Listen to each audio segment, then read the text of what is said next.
Сәлем достар, бүгінгі сынып сағатының тақырыбы тазалық 2. Алдымен сабақ жоспарына шолу жасайық.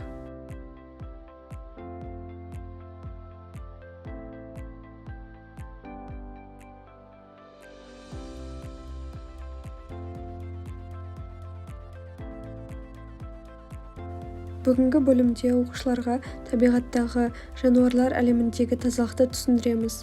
Тіпті жануарлардың өзі де тазалықты ұнататын қосымша материалдармен ұсынамыз. Әлемге үңілеміз, ластықтың алдын алу шараларымен танысамыз, жеке бас тазалығын да ұмыт қалдырмаймыз. Түрлі тапсырмалар, тәжірибелер мен тазалық тақырыбын қолдан келгенше аша түсеміз. Ал кеттік, бастайық. Сонымен тақырып тазалық 2. Мына жерде сөз қалдырдық. Тазалаудың мақсаты тазалық емес, сол ортада бақытты өмір сүру. Яғни, тазалық бар жерде денсаулық болады, ойдың жинақылығы болады, өмірге құштарлық, ең бастысы бақытты өмір болады. Сол үшін тазалық өте маңызды. Біз бір істі бастамас бұрын бірінші айналамызды ретке келтіреміз, немесе бір жерге көшіп барғанда да ең бірінші үйді жинап, заттарымызды реттестіріп барып, сосын жұмысымызға кірісеміз. Бұның барлығы жинақылық бар жерде ойда жиналады, істе өнімді болады. Көңіл күйде көтеріңкі болады, ал ластық болған жерде ашулану, ойдың шашыраңқы болуы секілді жағымсыз сезімдер болады. Демек, өмірде тазалық өте маңызды. Алдыңғы тазалықтың алғашқы сабағында ізденіп біраз мәліметтерге ие болған едік. Еске түсіру әрі тазалық туралы қандай ой қалыптастырғанын білу үшін сұрақтар қалдырдық. Оқушылармен осы сұрақтарға бірге жауап іздеуге болады.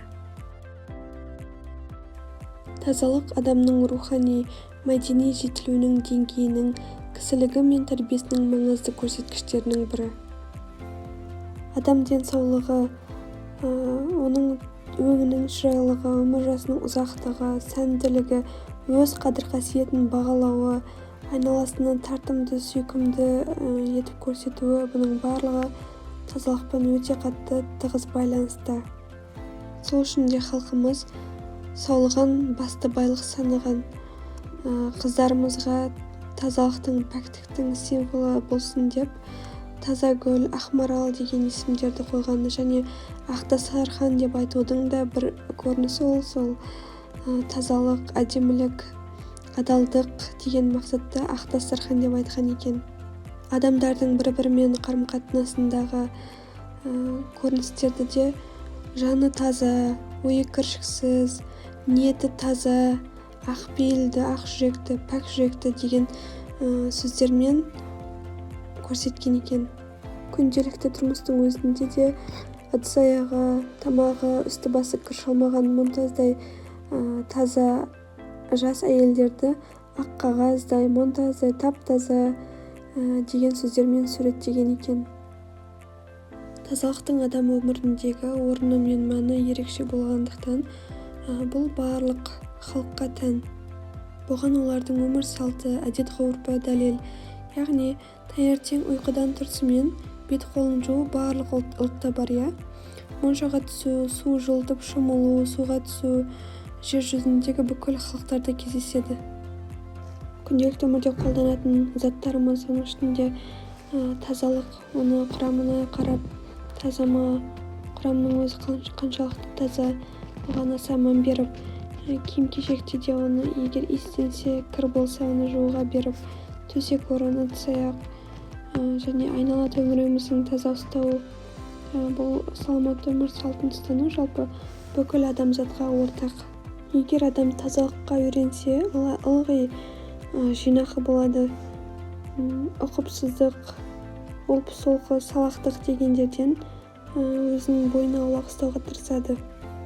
Жай ғана киім киісінің өзі, мысалы, әр киімнің өзінің орны бар, мектепке, жұмысқа, қоғамдық орынға, саяхатқа дегендей, соның барлығына ыңғайлап киеді.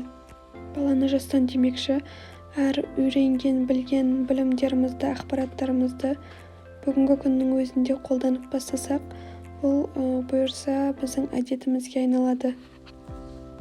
Әрі қарай жасауда қиындықтар болмайды. Түйін ретінде айтар болсақ, демек тазалық ең бірінші өз басымыз үшін қажет, және деніміздің сау ғұмыр кешуіміз үшін, ұзақ ауру сырқаусыз өмір сүруіміз үшін, жалпы өзіміз үшін қажет дүние екен. Енді ауаның ластануы біздің денсаулығымызға, дамуымызға және қоршаған ортаға әсер ететін жаһандық деңгейдегі қоғамдық денсаулыққа ең ауыр экологиялық қатер. Ластанған ауа тыныс алу жолдары, жүрек-қан тамырлар жүйесі және нерв жүйесі үшін өте қауіпті.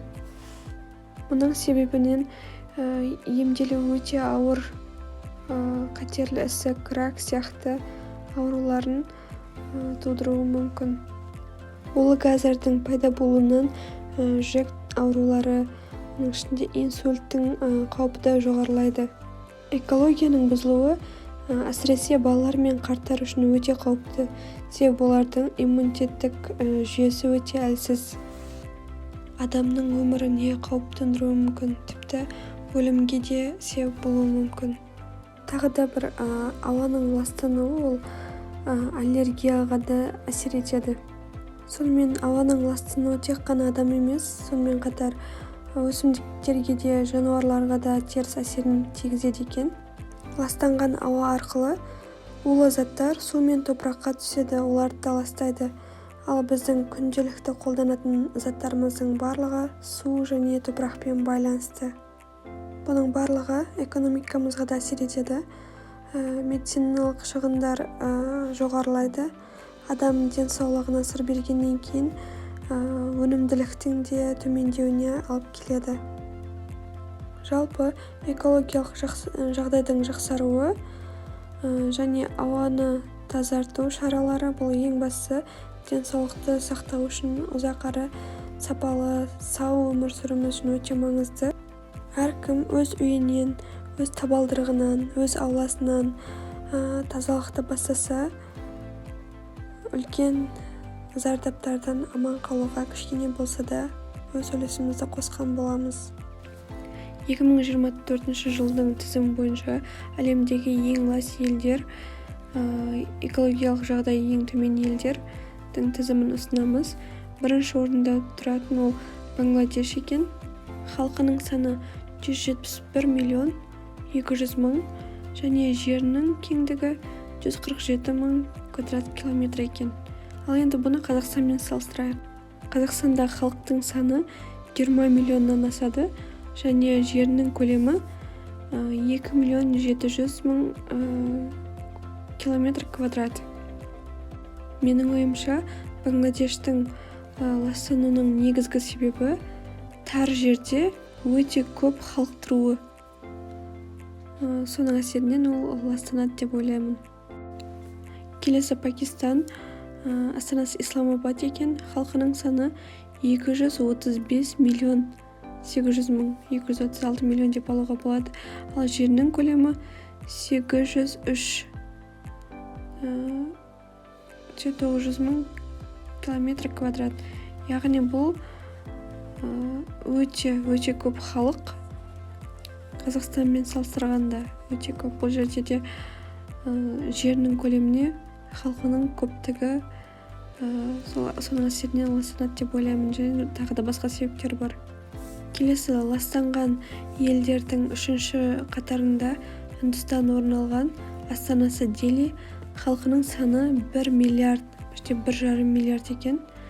Жерінің кеңдігі 3 миллион квадрат километр.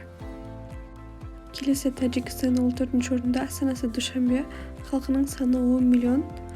Жері, яғни бұл жерде халқы аса көп емес екен. Басқаларға қарағанда салыстырмалы түрде айтып жатырмын. Жерінің кеңдігі 143 мың квадрат километр. Келесі 5-ші орында Буркина Фасо. Астанасы Уагадугу. Бұл Африка жақта орналасқан. Халқының саны 23 миллион. Жерінің көлемі 143 мың квадрат километр. топ 5 елді алдық. Бұл жерде бұлардың ластануының басты себептері ол завод фабрикалардың түтіндері, халқының көптігі, көлік, сосын улы заттарды, химикалық заттарды өте көп қолданады. Сосын құрғақ, жылытуға пешке көмірді қолданады, ол да өте улы түтінді шығарады. Және қоқыстарды дұрыс қайта өңделмейді, әрі қоқыстар әр жерде шашылып жатады. Экологиясы нашар деп еліміздегі Алматы қаласында айтуға болады. Себебі бұл жердегі ең басты мәселе ол көліктер өте көп және улы газдарды шығарады. Егер тауға шығып қарайтын болсақ, қала қап-қара болып тұрады, қаланың үсті қап-қара болып тұрады, яғни түтіндер көріп тұрады. Жаңағы айтқандай, ол түтінмен, ол ауамен біз тыныс аламыз, бізге лас ауа барады, көптеген аурулар, проблемалар пайда болады. Біз бағана айттық қой, лас топ елді. Енді олардың ластану факторларына жекелей тоқталып кетсек. Бірінші фактор ол өнеркәсіптік шығындар. Бұл елдерде өндіріс саласы жылдам дамып келе жатыр, бірақ экологиялық стандарттар көбінесе жеткіліксіз, стандарттарға аса сай емес. Бұл ауа мен судың ластануына алып келеді. Келесі ескірген көліктер және оларға қолданатын сапасыз отындар, бензин деп айтамыз ғой, олар да ауаның ластануына теріс әсер етеді. Одан бөлек трафик, яғни пробка, бұның жоғары болуы да проблеманы одан сайын өтетеді, себебі машина қосық тұрады, одан улы түтін шығады. Ол да экологияның ластануына себеп болады. Келесі ауыл шаруашылығы, бұл жағдайда химиялық тыңайтқыштарды, химиялық заттарды өте көп қолданады, ал бұл да топырақтың, судың ластануына әсер етеді. Топырақ арқылы өсімдіктерге барады, біз оны қолданамыз, тағы да организмге теріс әсерін тигізеді. Келесі қалдықтар жүйесіздігі, яғни қалдықтар дұрыс басқарылмайды. Қалаларда қатты қалдықтарды басқару жүйесі жақсы дамымаған, яғни қоқыстар уақытылы алынбайды және дұрыс қоқысқа реттелмейді салыну барысында да. Бұл да жергілікті экологияға қатты әсерін тигізеді. Пластикалық қалдықтар және құрылыс материалдары өте көп қолданылады және бұлар қайта өңделмегендіктен бұл да экологияның нашар болуына себебін тигізеді. Және тағы бір қоса кететін, қалаларда өсу мен халықтың саны артуына байланысты қалдықтарды басқарудың жүйесіздігі де тағы да әлсірей түседі. Бұл да қоршаған ортаның ластануына, ауаның ластануына өз әсерін тигізеді. Келесі фактор ол экономикалық жағдай. Көптеген елдерде экономикалық даму экологиядан жоғары қойылады. Яғни экологиялық жағдайдың реттелуі ол белгілі бір шығындар талап етеді. Ал шығындарды жабу үшін біз экономикаға барып тірелеміз. Яғни экономика жоғары болғанда ғана экологияның жағдайы реттелуі мүмкін. Келесі бір фактор бұл білім мен ақпараттың жетіспеушілігі. Халықтың экологиялық сауаттылығының төмен болуы экологиялық мәселелерге немқұрайлық қарауын тудыруы мүмкін. Бұл жерде экология деп ғылыми тілмен сөйлеп қиындатпай қойық, жай ғана ауаның лас болуы, қоршаған ортамыздың, табиғаттың ластануы бұл біздің денсаулығымызға әсер етеді. Сол туралы толығырақ, кеңірек ақпаратты біз халыққа жеткізсек, олар да оған жауапкершілікпен қарайды және ауаның ластанбауына, қоршаған ортаның кірленбеуіне өз үлестерін қосуға кішкене болса да атсалысады. Демек, бұл жоғарыда атап өткен факторлардың бәрі өзара бір-бірімен байланысты, соның әсерінен күрделі экологиялық мәселелерді туындатып отыр. Алдыңғы бетте экологияның ластануына әсер ететін факторлардың басында негізі адам тұр, енді табиғат негізі өзін-өзі тазарту процесін жүргізеді екен. Соған тоқталсақ, микроорганизмдер Топырақ пен суда тіршілік ететін бактериялар мен жәндіктер органикалық заттарды ыдыратып, экосистеманың теңдігін сақтайды.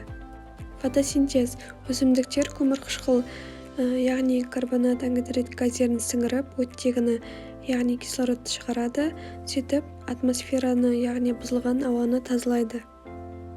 Сол үшін да көбінесе өсімдіктерді көбірек отырғызайық, жасыл елге айналдырайық дегеннің себебі осы болса керек. Және негізі кислородты ең көп бөлетін ол теңіздегі балдырлар екен. Олар тіпті өсімдіктерге қарағанда көбірек кислородты бөліп шығарады екен. Келесі физикалық процесс – жаңбыр мен су булану табиғи судың таза болуына көмектеседі. Су топырақ арқылы өткенде зиянды заттар фильтрацияланып тазартылады екен. Бұл процесс енді біздің қалай фильтрацияланып жатыр, оны біздің көзімізге көрінбейді, бірақ жаңбыр жауған кезде табиғатқа қарасақ, бір жуылып қалған сияқты, айнала тап-таза болған сияқты көрініске ие болады. Бұл жерде жануарлар әлемінің тазалығы видеосы ұсынылады. Өте керемет, көруге кеңес беремін. Қалсаңыз ссылкасын жіберейін. Келесі топтық жұмыс – оқушылар 3 топқа бөлініп, тазалықты сақтау үшін не істеу керек сұрағына жауап береді. Бір топ жеке тазалық бойынша, екінші топ қоғамдық, үшінші топ экологиялық. Жеке тазалыққа мысалы жуыну, таза киім кию, қолданған заттардың таза болуына мән беру, таза тамақ деген сияқты сұрақтарды жазуға болады. Келесі қоғамдық тазалық, яғни жалпыға ортақ барлық қолданатын орындарды таза ұстау, мысалы көше болсын, саябақ болсын, мысалы торговый центрлердегі туалеттің тазалығын айтуға болады. Яғни әр адам өз ортасының тазалығына жауапты болуға тиіс деп соларды жазуға болады. Келесі экологиялық тазалық, оған қалдықтарды дұрыстап өңдеу, көлік, табиғатқа жанашырлықпен қарау, қоқыстарды сұрыптау, соларды жатқызуға болады. Келесі кіленген үстіне кірлену видеосы, қалсаңыз жекеңізге жіберемін. Маған қатты ұнады, ой саларлықтай өте әсерлі видео. Тазалықтың барлық түрін айттық, енді бізге ең маңызды тазалық, қазіргі замандағы ең маңызды тазалық түрін айтып өтсек, ол телефон тазалық, яғни бұл жерде телефон түсірту ондай емес, телефонның ішіндегі артық приложенияларды, артық фото, қажетсіз мәліметтерді тазалау. Тіпті кейбір приложенияларда, мысалы біз қазіргі күнде ең көп қолданатын TikTok, WhatsApp, Instagram дегендер, соларды біраз уақытқа дейін өшіріп, әлемді көру, телефонсыз әлемді көру, сондай бір тазалықты жасауға болады.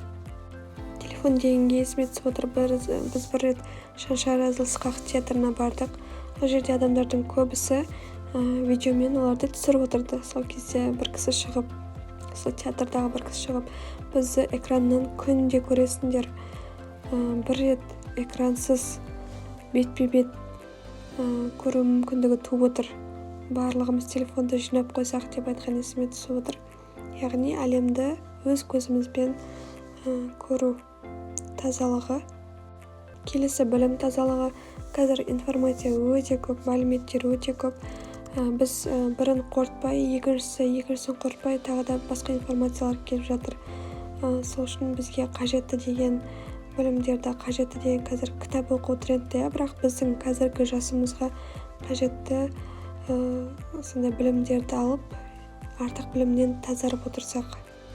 Келесі негативтен тазару, ол позитивті ойларға назар аударып, әр нәрседен жақсылықты көре алу, теріс пікірлерді өзгерту, негативті әсер ететін адамдардан немесе ортадан алыстап, позитивке жақындау. Осылай біз негативтен тазара алады екенбіз.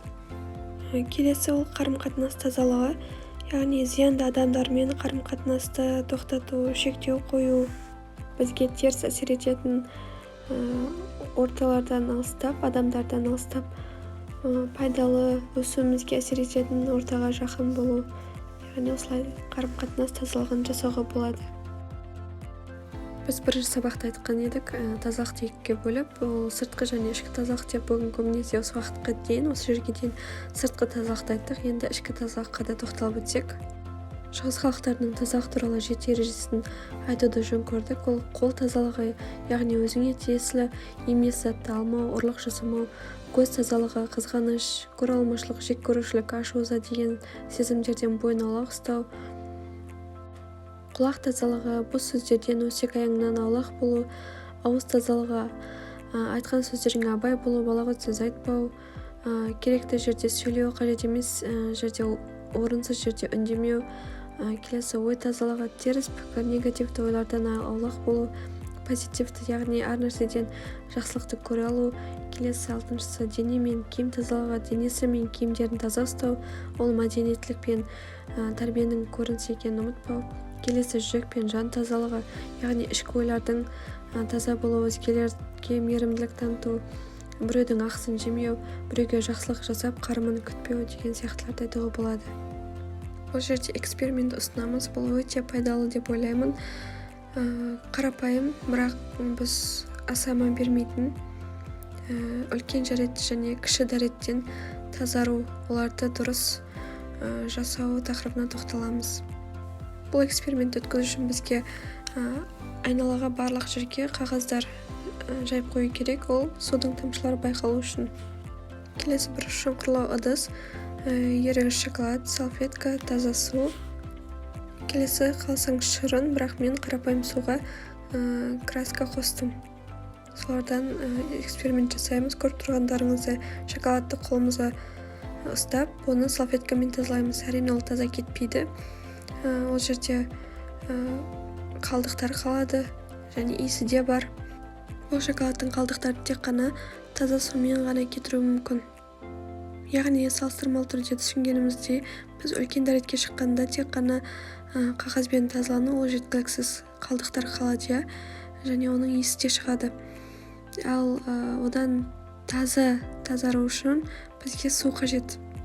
Жалпы тазалық тақырыбын оқушыларға былай түсіндірудің ешқандай айыбы жоқ. Ол бүкіл адамда бар және оны білуіміз қажет болған істердің бірі. Осы тазалық тақырыбына пайдаланып, оқушыларға практикалық тұрғыдан түсіндірсек, оларға әсер етуі өте жоғары болады деп ойлаймын.